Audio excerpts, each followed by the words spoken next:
नमस्कार मु प्रिय होस्ट एंड द श्रेणी कुमार सिंह न्यूज लक्ष्मी 7 नमस्ते ओडिशा को आपन को स्वागत करूची। मो गहणे जे अछंती तांको विषय कम कहबी, तांको विषय जेतिटा कहबी बहुत कम कह जाय ना। हम चेष्टा करबा सब किछि करि परबा जेते हम पाठ पढ़ता विद्या तदात दिन विद्या महत्व धन विद्या बड़ धन कोडी न थाए सेमती आजिरो नारी सब गुण रे परिपूर्ण कारण से सब किछि क्षेत्र रे आगो पळेबनी कह जाय।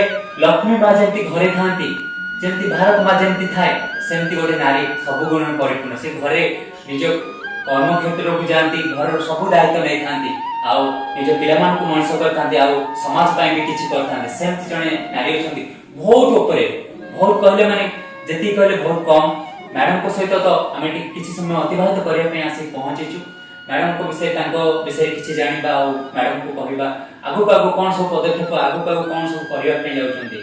मैडम नमस्कार न्यूज लक्ष्मी 7 नमस्कार सर को आपन को स्वागत। आपन को परिचय आ रखिबा पे चाहिबी। मो निर्मला स्वाई राज्यपाल पुरस्कार प्राप्त शिक्षयित्री मधुसूदन सरकारी उच्च विद्यालय मधुपाटना कटक। दीर्घ 20 वर्ष हेलानी सेठारे शिक्षकता करी आसुची एवं शिक्षकता वृत्ति की बहुत उपभोग करची एवं पिला मानक गहन रे मते बहुत भल लागे एवं सदा सर्वदा चेष्टा करे तांकर उन्नति पाई।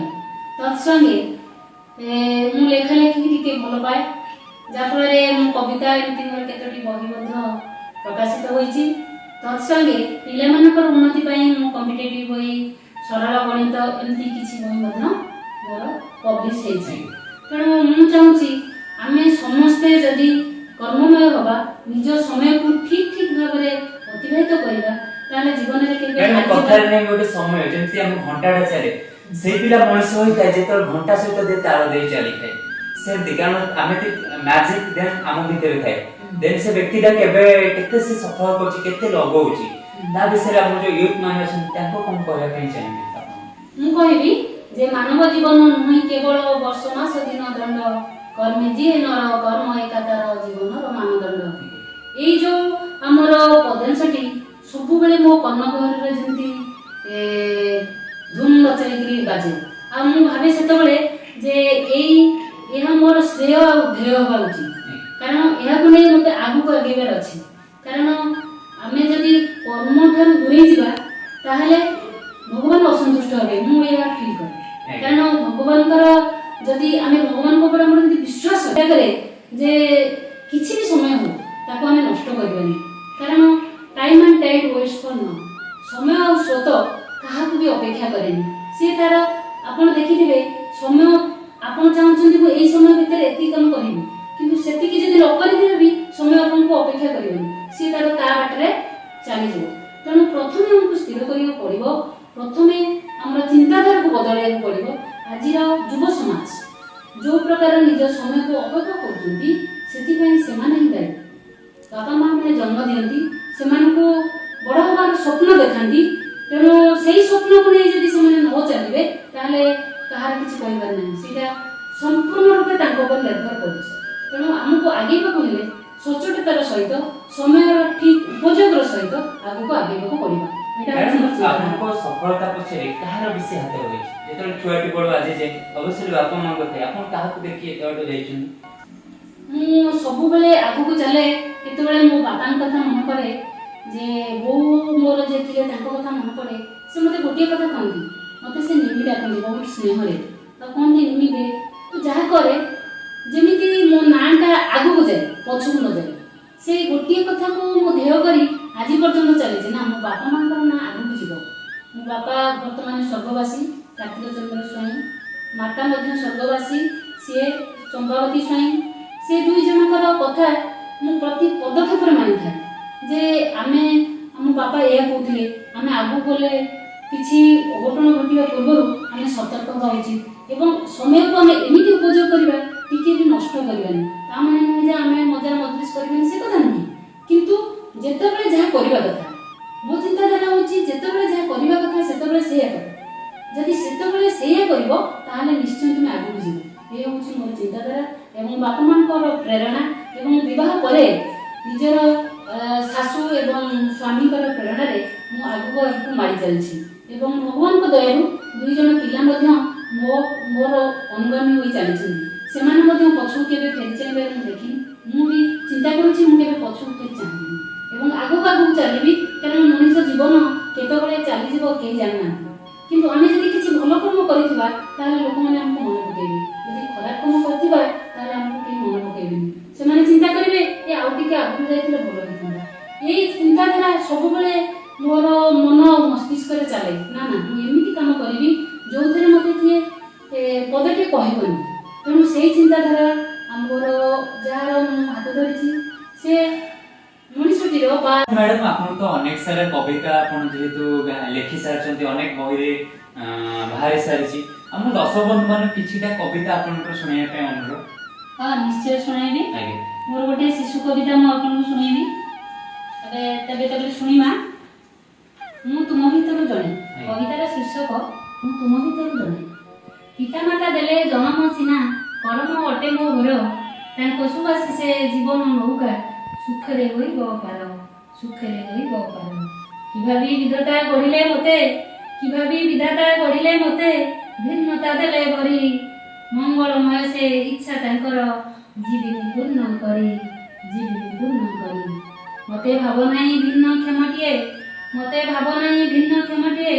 ସମାଜ ପାଇଁ ଲୋଡ଼ା, ଦେହ ମନ ମୋର ଭିନ୍ନ ହେଲେ ବି, ହୃଦୟ ଅଟେ ସଜଡ଼ା, ହୃଦୟ ଅଟେ ସଜଡ଼ା।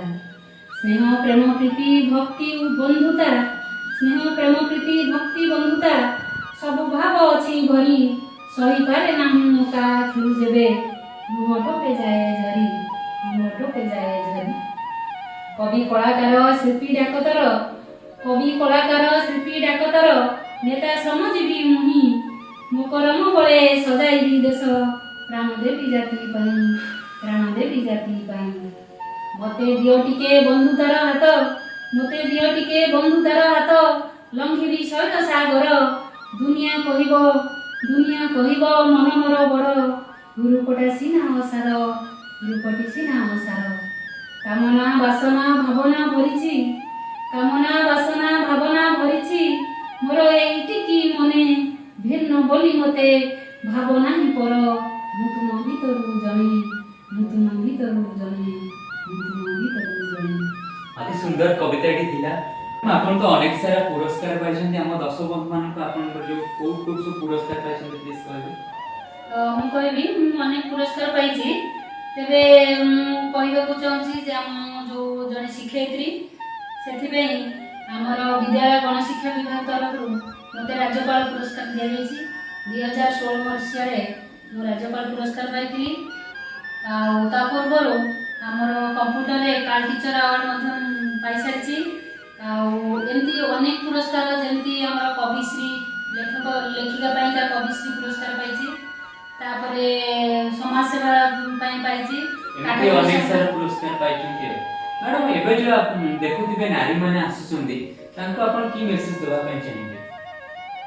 ପ୍ରଥମେ ମୁଁ କହିବି ନାରୀମାନଙ୍କର ଧୈର୍ଯ୍ୟ ଦରକାର। ଯଦି ଆମେ ଧୈର୍ଯ୍ୟର ସହିତ କାର୍ଯ୍ୟ ନ କରିବା ତାହେଲେ ଆଗକୁ ଆଗେଇ ପାରିବା ନାହିଁ।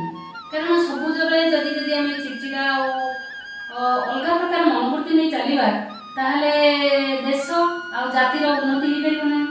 ତେଣୁ ଧୈର୍ଯ୍ୟର ସହିତ ନିଜ ପରିବାର, ତାପରେ ନିଜେ ରହୁଥିବା ୱାର୍ଡ ବା ଗ୍ରାମ, ତାପରେ ପଞ୍ଚାୟତ, ତାପରେ ବ୍ଲକ, ତାପରେ ଜିଲ୍ଲା, ତାପରେ ଦେଶ, ତାପରେ ରାଜ୍ୟ, ଏଇଭଳି ଭାବରେ ସମସ୍ତଙ୍କର ଉପକାର ହେଇପାରିବ। ତେଣୁ ଆମେ ଦେଶ ଓ ଜାତିର ଉନ୍ନତି ପାଇଁ ନାରୀମାନେ ପ୍ରଥମେ ଧୈର୍ଯ୍ୟଶୀଳ ହେବା ଦରକାର ଏବଂ ଧୈର୍ଯ୍ୟଶୀଳ ଭାବରେ ସେ ନିଜ ନିଜର କାର୍ଯ୍ୟ କରି ଆଗକୁ ଆଗକୁ ଚାଲିଲେ ଦେଶର ନିଶ୍ଚୟ ଉନ୍ନତି ହେବ। ଏଇଟା ମୁଁ ଚିନ୍ତା କରେ। ଆଚ୍ଛା ମ୍ୟାଡାମ, ମୁଁ ଶୁଣିଛି ଆପଣ ଗୀତ ଗାଆନ୍ତି। ଗୋଟେ ଲାଇନ ଗୀତ କଣ ଶୁଣିବା ପାଇଁ ଚାହିଁବେ? ହଁ, ନିଶ୍ଚୟ ବୋଲିବି। ଗୋଟେ ଜଗନ୍ନାଥଙ୍କର ଭଜନ ବୋଲିବାକୁ ଯାଉଛି, ଶୁଣିବା। ତାହେଲେ ଏମିତି ଟିକେ ଟିକେ ମୁଁ ବୋଲେ। ଜଗା କାଳିଆ ରେ ବଡ଼ ଦଗା ଦେଲୁ ମୋତେ, ଭାବିଥିଲି ମନେ ତୋ ଚରଣ ଧ୍ୟାନେ, ଭାବିଥିଲି ମନେ ତୋ ଚରଣ ଧ୍ୟାନେ, ଜୀବ ମୋ ପର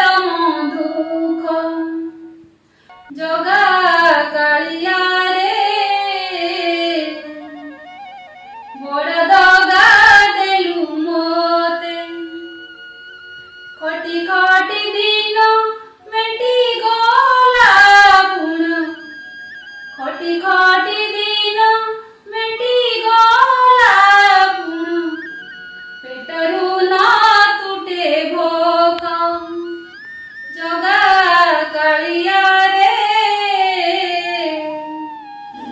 बड़ दगा देलु मोते बड़ नाम धरी बड़ देउल रे बड़ नाम धरी बड़ देउल रे बड़ पताका उड़ाऊ जगा कालिया रे बड़ दगा देलु मोते बड़ छता छाई पाइबाकू जाई बड़ छता छाई पाइबाकू जाई बड़ दांडे हाथ पाते जगा कालिया रे बड़ दगा देलु मोते जगा कालिया रे बड़ दगा देलु मोते। जो मैम तो अनेक सारे कथा कहि सारे सार भी अछंदी मैम अछंदी सार अछंदी सार मोर सुनिबा केते मैम सपोर्टेड केते घर काम सहित निज स्कूल को संभाळे सहित निज पिलामान को संभाळे सहित निज लेखा प्रति ध्यान देवा सहित केते कोन आगु जाई परचंदी सार तो किछिटा हमें सुनिबा सर मैम को विषय किछि कहूं कहया के चाहिए प्रथमे कहूछि प्रथमे से शिक्षक एवं से बहुत डेडिकेटेड स्कूल प्रति पिलामान प्रति ऑफिशियली से बहुत कोऑर्डिनेटली काम करे एवं ता सहित राति 4टा उठिबा एवं मो टिके सबले रोगी थाए जेहेतु मोर रोगी मो व्यवस्था मेडिसिन ये पी गाधेबा पदेबा तार सब दायित्व नहीं निजे तार निज कर्तव्य संपादन करी एवं मोर दुईटा छुआ मो झियो और पुओ अवश्य ଏବେ ବଡ଼ ହେଇଗଲେଣି କିନ୍ତୁ ଯେବେ ଛୋଟ ଥିଲେ ସେ ତାଙ୍କର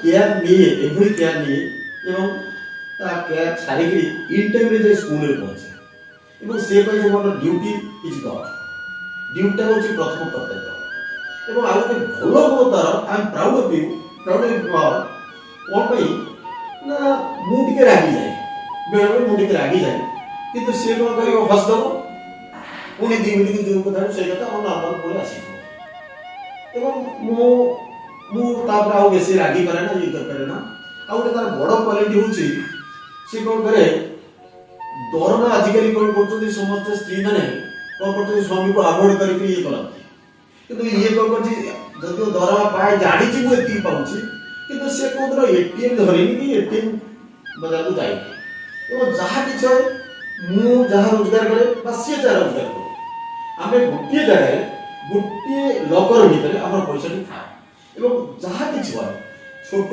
ଖର୍ଚ୍ଚ ହଉ ଘର ଖର୍ଚ୍ଚ ହଉ ପିଲା ଖର୍ଚ୍ଚ ହଉ କିମ୍ବା ବନ୍ଧୁବାନ୍ଧବଙ୍କର ଖର୍ଚ୍ଚ ହଉ କିମ୍ବା କୌଣସି ଗୋଟେ ଆକସ୍ମିକ ଦୁର୍ଘଟଣା କାହାର ଘଟିଲା ବା କାହାକୁ ଆମର ସାହାଯ୍ୟ କରିବାର ମନୋବୃତ୍ତି ଅଛି ଆମ ଦି ଜଣ ହଉଛି ଟିକେ ସାହାଯ୍ୟ କରିବାର ମନୋବୃତ୍ତି ମୋର ଥାଏ ଏବଂ ସେ କ'ଣ କରେ ମୁଁ ଯଦି କହିବି ଏଇ ଲୋକଟାକୁ ସାହାଯ୍ୟ କରିବା ନା ତାର ଆର୍ଥିକ କ'ଣ ଆମେ ଟିକେ ଡିସ୍କସନ୍ କରୁ ସ୍ୱାମୀ ସ୍ୱାମୀ ଭିତରେ ଆମର ନିଜର ବି ଆମେ ଜଷ୍ଟ ମିଡିଲ୍ କ୍ଲାସ୍ ଭିତରେ ଅଛୁ ତେଣୁ we are not so hi fi ତେଣୁ ଆମେ ତାକୁ କହୁ ଚିନ୍ତା କରିକି ଯେ ଆମେ କେତେ ତାକୁ ଡୋନେଟ୍ କରିପାରିବା କେତେ ସାହାଯ୍ୟ କରିପାରିବା ଏବଂ ସାହାଯ୍ୟ ମଷ୍ଟ କରିବୁ ଆଇଦର ଫିଜିକାଲି ହଉ ମେଣ୍ଟାଲି ହଉ ଫାଇନାନ୍ସିଆଲି ହଉ ଯେଉଁଥିରେ ହଉ ଆମେ ଟିକେ ତାକୁ ସାହାଯ୍ୟ କରୁ ଏବଂ ତାର କୌଣସି ଅବଜେକ୍ସନ୍ ନଥାଏ ସେଇଟା ହେଉଛି ଗୋଟେ ବଡ଼ କ୍ୱାଲିଟି ଏବଂ ମୁଁ ତ ବହୁତ ପ୍ରାଉଡ୍ ଫିଲ୍ କରେ କ'ଣ ପାଇଁ ନା ସିଏ ସବୁବେଳେ ମାନେ କୌଣସି ଗୋଟେ ରୁଷା ଘୋଷା ବସିବା ଇଏ କରିବା ସେ କଥା ନାହିଁ ଏତିକି କରିସାରିବା ପରେ ବି ପିଲାମାନଙ୍କର ଦାୟିତ୍ୱ ମୋର ଦାୟିତ୍ୱ ଘରର ଦାୟିତ୍ୱ ଏତେ ବଡ଼ ଘର ତାକୁ ନିଜେ ଧରିଯିବା ମୋର ଆୟା ଭାଗି ରଖିନି ମୁଁ ରଖିନି ଏବଂ ସିଏ ବି କହେ ମୋର ଆୟା କାହିଁ ରହିବି ମୁଁ ଫିଜିକାଲି ଫିଟ୍ ଅଛି ମୁଁ ସ୍କୁଲ ପାଇଁ ବି କାମ ଦେବି ଏଠି ବି ମଧ୍ୟ କାମ ଦେବି ଏବଂ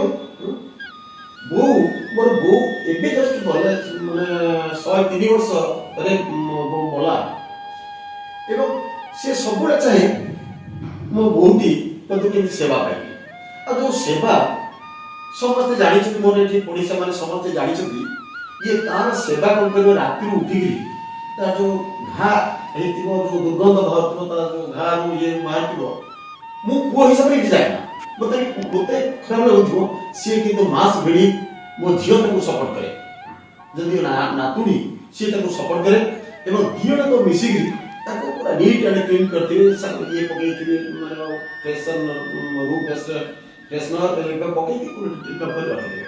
ସବୁବେଳେ ସେ ମୋ ମା ଡାକିବ, ନିର୍ମଳା ଟିକେ ମୋ କତିରେ ରହୁନୁ, ଯେହେତୁ ଇଏ ହେଉଛି କାର୍ଯ୍ୟକ୍ଷେତ୍ରକୁ ଯିବ, ମୁଁ କହିବୁ ଦେଖ ସେ ତ କାର୍ଯ୍ୟକ୍ଷେତ୍ରକୁ ଯିବ ନା, ଆମେ ତ ସବୁବେଳେ ତାକୁ ରଖିପାରିବା, ତଥାପି ତୁ ଇଏ କର, ତା ପାଇଁ ଖାଇବା ପିଇବା ବନ୍ଦ ସବୁ ଇଏ କର। ସେ ହେଉଛି ଭେଜିଟେରିଆନ, ଆମେ ଯେଉଁଦିନ ନନଭେଜ କରିବୁ ତା ପାଇଁ ଭେଜ କରିବୁ। ଏବଂ ଲାଷ୍ଟ ଟାଇମ୍ ସେ ଗୋଟେ କହିଲା ଲାଷ୍ଟକୁ ଯେ ମୁଁ ନନଭେଜ ବି ଖାଇବି ଏବଂ ମୋତେ ଖାଇଲା। ତାରି ହାତରେ ଏଇଠି 103 ବର୍ଷରେ ମୃତ୍ୟୁବରଣ କଲା, 6 ମାସ 7 ମାସ ହେଲା ଏବଂ ସେ ମୋର ବାପା ମା ଏଇଠି ଅଛନ୍ତି, ମୁଁ ତାଙ୍କ କତିରେ ଚିର ଋଣୀ ଏବଂ ମୋ ବାପା ମାଙ୍କୁ ମୋର ସ୍ତ୍ରୀ ନିର୍ମଳା ସ୍ୱାଇଁ ଟିଚର, ଯେ ଡେଡିକେଟେଡ୍ ଟିଚର ଏବଂ ବହୁତ ଇଏ ପ୍ରାପ୍ତ ପାଇଛି, ମାନେ ଷ୍ଟେଟ୍ରୁ ପାଇଛି, ଏରିଆରୁ ପାଇଛି, ଭଲ ଭଲ ହିସାବରେ ପାଇଛି। ଏବଂ ଏବେ ରିସେଣ୍ଟଲି ଗୋଟେ ଗଲା, ସେ ଗୋଟେ ଥିଲା ପ୍ରିଜାଇଡିଂ ଅଫିସର ହିସାବରେ ଥିଲା ଏବଂ ମୁଁ ଭାବିଥିଲି ଯେ presiding officer it is a very difficult task for her, ତେଣୁ କ'ଣ କରିବ କ'ଣ ନାହିଁ ମୁଁ ଟିକେ ଚିନ୍ତାରେ ଥିଲି, କିନ୍ତୁ ସିଏ ଯାହା କୌଣସି ପ୍ରକାର ମ୍ୟାନେଜ କରିକି ଆସିଲା। ମୁଁ ତାକୁ ପ୍ରାଉଡ ଫିଲ୍ କଲି ଏବଂ ମୁଁ ତାକୁ ସବୁବେଳେ ପ୍ରେରଣା ଦିଏ ଯେ ଏତେ କାମ କରୁଛୁ ତାପରେ ବି ରାତି ଅନିଦ୍ରା ହେଉଛୁ, କାହିଁକି ରାତି ଅନିଦ୍ରା ହେଉଛୁ ଏତେ? ମୁଁ ତାକୁ କହେ ନା ରାତି ଅନିଦ୍ରା ହେଲେ କ'ଣ ଅଛି, ମୁଁ କୌଣସି ପ୍ରକାର ଗୋଟେ କେମିତି କବିତା ଲେଖିବି